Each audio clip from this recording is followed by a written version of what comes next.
Good morning student. कैसे हैं आप लोग? पढ़ाई ठीक ठाक चल रहा है? तो पिछले टॉपिक में हम लोग जो देखे थे वो था संधारित्र का श्रेणी क्रम संयोजन। संधारित्र का संयोजन क्यों किया जाता है ये हम लोग देख चुके थे। और आज जो टॉपिक का बात करने वाले हैं वो है समांतर क्रम संयोजन।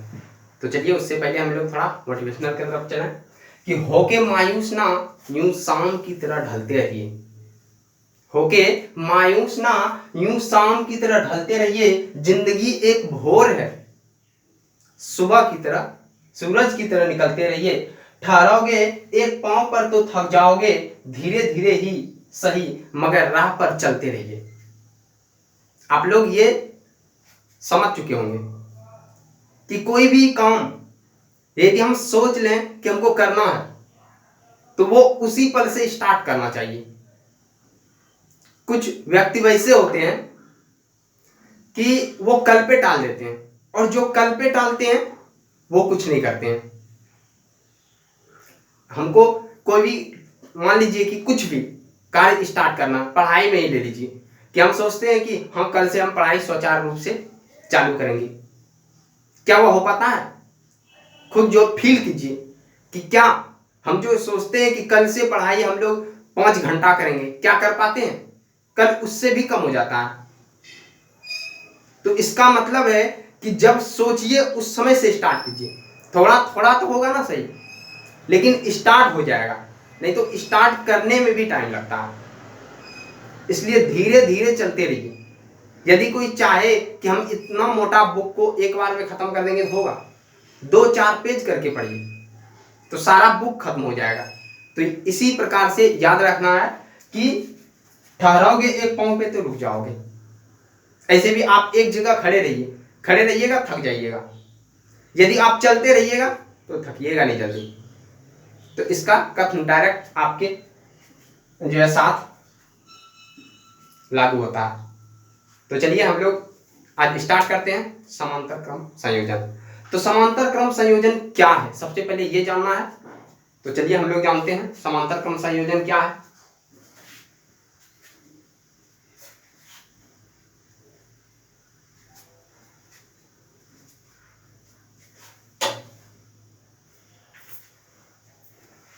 तो देखिए समांतर श्रेणी क्रम हम लोग देख चुके थे। समांतर का मतलब क्या होता है? इस तरह का होता है ना, इस तरह का समांतर, दोनों के बीच डिस्टेंस सेम हो। तो ये तो हमको मैथमेटिक्स का डेफिनेशन नहीं देना है, बट समांतर का मतलब एक संधारित्र इस तरह है, एक संधारित्र इस तरह रहेगा, एक संधारित्र इस तरह रहेगा। इसी को बोलते हैं पैरेलल।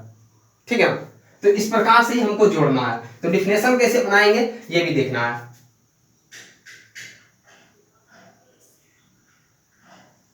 तो सबसे पहले डिफिनेशन यहीं से देखना है, ठीक है ना? तो समांतर क्रम संयोजन में क्या करते हैं, माना कि C1 C2 तथा C3 कोई संधारित्र है। ठीक है, C1 C2 C3 क्या है? 3 संधारित्र है जिसके संग्राहक को या धन ध्रुव को, ठीक है, जिसके संग्राहक जो हम बोल रहे हैं वो आप लिखिए। माना कि C1 C2 C3 कोई 3 संधारित्र है जिसके प्रत्येक धन ध्रुव को या प्रत्येक के संग्राहक को एक बिंदु पर तथा प्रत्येक के संघनक को किसी दूसरे बिंदु पर जोड़ा जाता है। ठीक है, बिंदु से जोड़ा जाता है, और यह प्रथम बिंदु किसी बैटरी के धन ध्रुव से तथा यह दूसरा बिंदु बैटरी के ऋण ध्रुव से जुड़ा हो। ऐसा संयोजन समांतर क्रम संयोजन कहलाता है। बस यहां से ही डिफिनेशन लीजिए, रटने का कोई जरूरत नहीं है। डिफिनेशन कैसे बनाएंगे?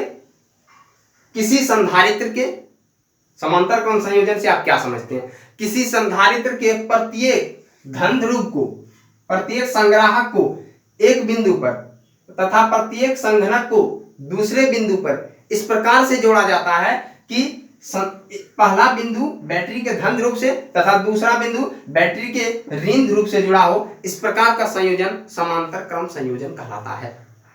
अब यहां से देखेंगे कि बैटरी से जो प्लस चार्ज जाएगा, मान लेते हैं यहाँ पे Q चार्ज जा रहा है, इसमें Q चार्ज यहां से जा रहा है तो आगे जाके क्या होता है, ये Q चार्ज बढ़ जाता है, Q1 Q2 और Q3, यहां से चार्ज बढ़ गया, लेकिन पैरेलल में क्या होता है, विभवांतर बैटरी के विभवांतर के बराबर हो जाता है। ये बैटरी का विभवांतर से सेम होता है पैरेलल में, तो ये भी हो गया, इसका भी भी हो जाएगा, इसका भी हो जाएगा।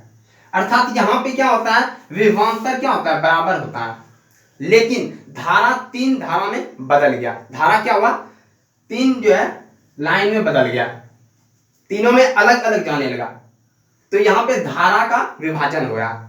तो समांतर क्रम संयोजन का खास विशेषता क्या हुआ, इसमें विभवांतर नियत रहता है, लेकिन धारा क्या होता है, अलग अलग होता है। धारा सभी संधारित्र में अलग अलग जाता है, इसका मतलब धारा बदल जाता है।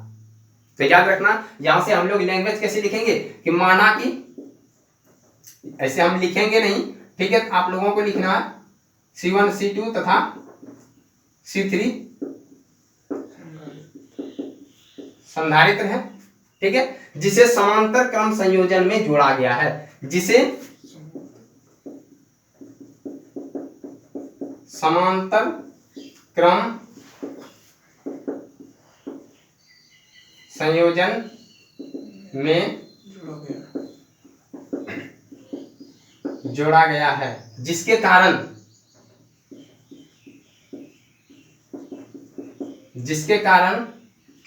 भी विभव उत्पन्न होता है। तो मतलब तीनों पे कितना भी विभव उत्पन्न हो रहा है, परंतु समांतर होने के कारण जो धारा है, धारा अलग अलग धारा Q1 Q2 Q3 में बढ़ जाता है। तो यहां से लिखना है कि धारा Q1 Q2 Q3 में बढ़ जाता है। तो हम लोग क्या देखेंगे कि धारा का जो संचित धारा है, संचित धारा ही बटा हुआ है, जो पहले धारा था उसी धारा का विभाजन हुआ है, तो उस धारा का विभाजन हुआ है, इसलिए हम लोग लिख सकते हैं कि कुल परिणामी धारा जो है वह Q है। तो Q बढ़ रहा है किसमें, Q1 plus Q2 plus Q3। अब यहां से ही तो हमको निकालना है Q1 Q2 Q3 का मान निकालना है। तो वी नो दैट हम लोग जानते हैं, ये समीकरण 1 मान लेते हैं, तो वी नो दैट यहां लिखते हैं, ठीक है, वी नो दैट हम लोग क्या जानते हैं कि जो C बराबर होता है Q बाय V होता है, हमको Q चाहिए तो C भी निकाल देंगे, तो यहां से Q बराबर C भी हो जाएगा। तो Q बराबर जब C भी हो गया तो प्रथम संधारित्र के लिए क्या होगा, दिख रहा है ना, प्रथम संधारित्र के लिए यहाँ पे Q1 होगा, Q1 है, यहाँ पे Q1 है, तो प्रथम संधारित्र के लिए Q1 है, Q1 बराबर देखिए C1 होगा और सिर्फ B होगा। दूसरे संधारित्र के लिए, डायरेक्ट देखते हैं Q2, ये Q2 का मान आएगा, क्या आएगा यहाँ से C2 और B। तीसरे के लिए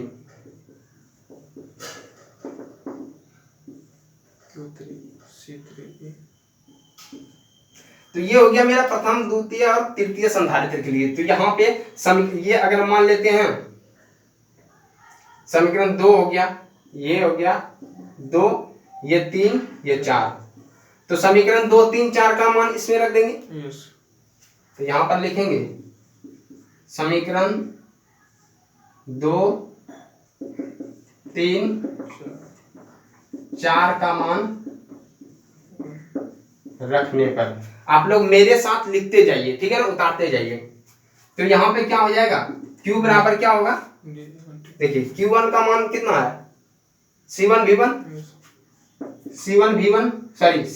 है, फिर C2 भी है प्लस C3 भी है, क्योंकि यहाँ देख रहे हैं कि तीनों का मान दिया हुआ है, तो यहाँ पे पुट कर दिए। अब यहाँ क्या करना है, Q के जगह अब इस तीनों संधारित्र के बदले एक वैसा संधारित्र लाना है समतुल्य धारिता वाला, जो कि आवेश तो Q ही जाए और इसका विभव V हो तथा धारिता C हो। V कॉमन नहीं होगा सर, V कॉमन हो जाएगा, V कॉमन कर देंगे, अभी यहाँ पे पुट करते हैं अब हम ना। तो यहां से इतना आप लोग लिखिए, उसके बाद लिखेंगे माना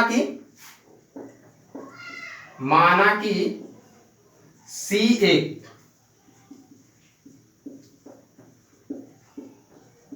समतुल्य धारिता है। ठीक है, माना कि C एक समतुल्य धारिता का मतलब यहाँ हम लोग फिगर बनाएंगे इस प्रकार का। ठीक है, तो यहाँ क्या करेंगे, ये बैटरी के धन ध्रुव और ऋण ध्रुव से जोड़ देंगे। ठीक है, तो यहाँ पे जो चार्ज जाएगा कितना जाएगा, ये Q पे चार्ज जाएगा, ये Q चार्ज जा रहा है तो इस पे Q हो जाएगा, इस पे माइनस Q होगा। ठीक है, और विभवांतर इसका V हो गया क्योंकि बैटरी का विभव भी V है। तो यहाँ से हम लोग देखते हैं Q हो गया, V हो गया और धारिता C है, तो हम लोग क्या लिख सकते हैं, C बराबर यहाँ पे जाने की Q बाय V होता है। तो यहाँ से C बराबर निकल गया Q बाय V होता है, तो हमको चाहिए क्या, Q चाहिए, Q बराबर CV हो गया। तो ये हो गया मेरा यहाँ। तो यहाँ से लिख देंगे कि Q का मान, ये मान लेते हैं समीकरण 4 था, ये 5 मान लेते हैं। ऐसे समीकरण नहीं भी मानेंगे तो काम चलेगा। ठीक है ना, तो समीकरण 5 में Q का मान रखने पर, तो समीकरण 5 में नीचे दिख रहा है ना, समीकरण 5 में Q का मान रखने पर। अब देखिए समीकरण 5 ये है, Q का मान यहाँ रखना है, Q का मान है CV, तो यहाँ पे रखेंगे, हम इधर मिटा रहे हैं। ठीक है ना,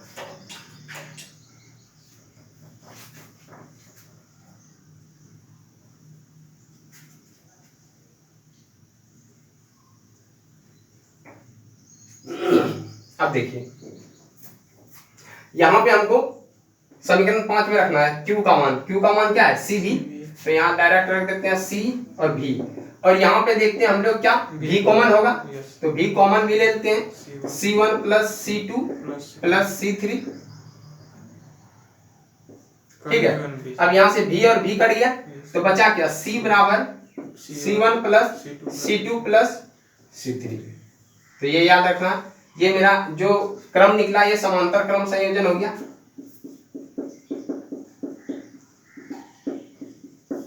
संयोजन धारिता का। ठीक है ना, अब यदि n धारिता जुड़ा हो, संधारित्र जुड़ा हो, n संधारित्र के लिए, n संधारित्र जुड़ा हो तो n तक ले जाएंगे, अर्थात C बराबर C1 plus C2 plus C3 plus dash कहाँ तक जाएगा, Cn तक हो गया। तो ये मेरा फाइनली निकल गया।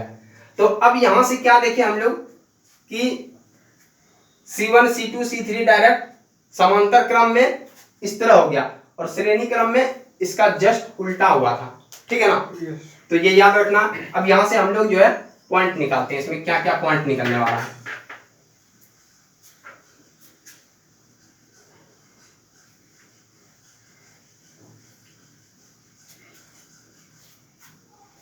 मिटा रहे हैं ये, आप लोग उतार लीजिए। ठीक है, तो यहां से मेरा निकला समांतर क्रम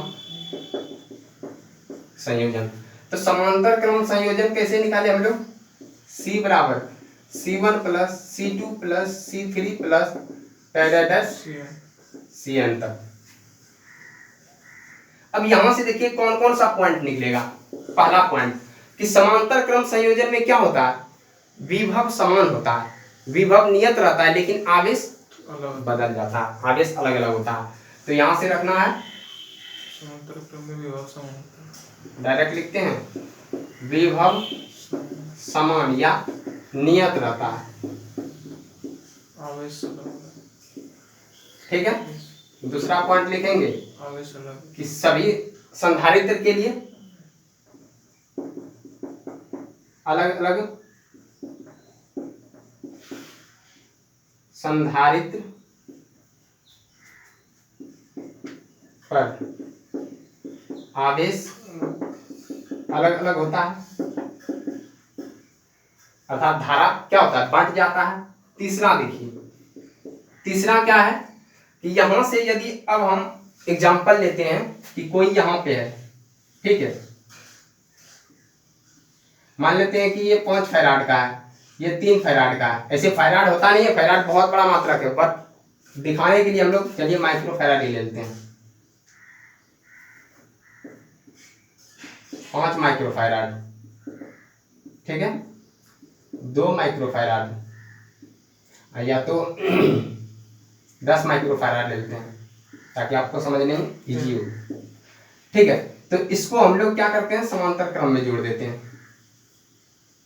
इस तरह का सवाल ये आपको मिलेगा आगे, ठीक है ना, इस तरह रहेगा। अब बोलेगा इसका जो है समतुल्य धारिता कितना होगा। तो समतुल्य मतलब इन दोनों के जगह पर एक ऐसा संधारित्र लगाना है जो कि इसके धारिता के बराबर हो जाए। तो हमको क्या करना है, हम जानते हैं ये समांतर क्रम में है, इस प्रकार का बहुत सारा न्यूमेरिकल भी बनाएंगे। समांतर क्रम में है तो यहाँ क्या देखते हैं कि जो C निकलेगा, C क्या होगा, C1 + C2 होगा। C का मान जो हम समतुल्य धारिता ले रहे हैं, तो यहाँ से C1 का मान कितना, 5 माइक्रोफैराड, प्लस C2 कितना है, 10 माइक्रोफैराड,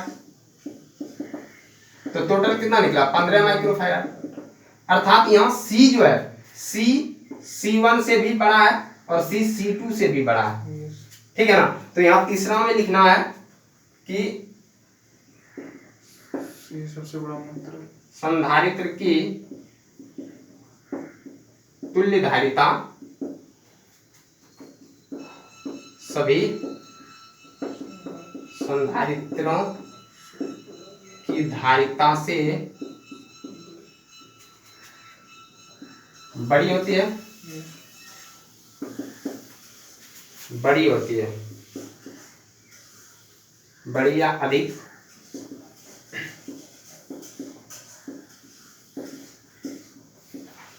और सभी का योग भी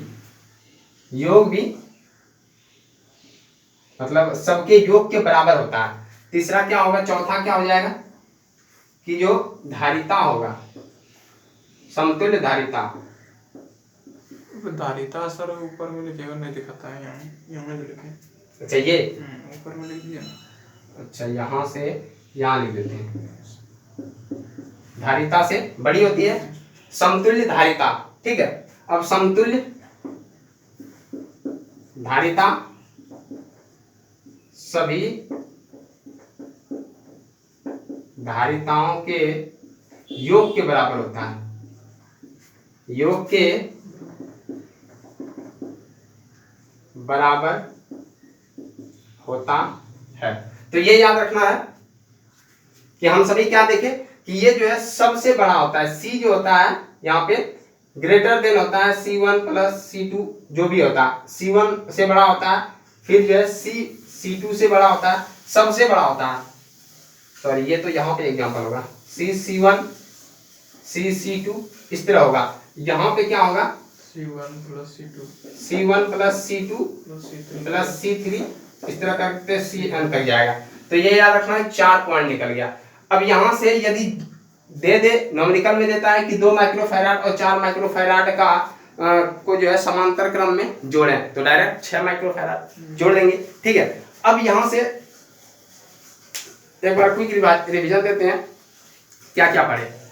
तो आज हम लोग जो पढ़े समांतर क्रम संयोजन। समांतर क्रम संयोजन क्या होता है, सभी संधारित्र के सभी धन ध्रुव को संधारित्र के किससे, संधारित्र के धन ध्रुव को एक बिंदु पर तथा दूसरे संधारित्र के ऋण ध्रुव को दूसरे बिंदु पर, और दोनों बिंदु को इस प्रकार से संयोजन किया जाता है कि पहला बिंदु बैटरी के धन ध्रुव से और दूसरा बिंदु बैटरी के ऋण ध्रुव से जोड़ा जाता है। इस प्रकार का संयोजन संधारित्र का समांतर क्रम संयोजन कहलाता है। दूसरा, संधारित्र के समांतर क्रम संयोजन में क्या होता है कि विभव जो है होता है वह नियत होता है और आवेश क्या होता है वो अलग अलग होता है। तो याद रखना है, क्वेश्चन यहाँ से पूछा जाता है। और अगला क्या है कि संधारित्र की जो समतुल्य धारिता होती है समांतर क्रम में, वह सभी धारिताओं के योग के बराबर होता है, यह याद रखना। उसके बाद समतुल्य धारिता जो होता है सभी धारिताओं से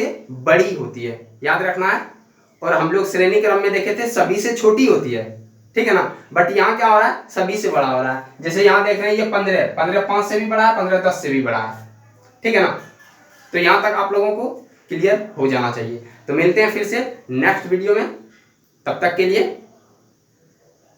समझ चुके होंगे ना। वीडियो को लाइक भी करना और कमेंट तो जरूर कीजिए ताकि आपके कमेंट से हमको पता चले कि क्या समझ में आ रहा है क्या नहीं आ रहा है? आप लोग मतलब क्या बोले, कमेंट तक नहीं कर पाते हैं, तो हम क्या उम्मीद रखें आपसे कि आप पढ़ाई कर रहे हैं या नहीं कर रहे हैं? आपका कमेंट, एक छोटा सा काम देते हैं कि आप कमेंट क्या कीजिए, लेकिन वो नहीं कर पाते। इसका मतलब यहां से पता चल रहा है कि आप लोग कितना पढ़ाई कर रहे हैं और कितना पढ़ाई के प्रति एक्टिव है। इसलिए आप कमेंट क्या कीजिए। ठीक है, मिलते हैं नेक्स्ट टॉपिक पे, नेक्स्ट वीडियो में। तब तक के लिए जय हिंद।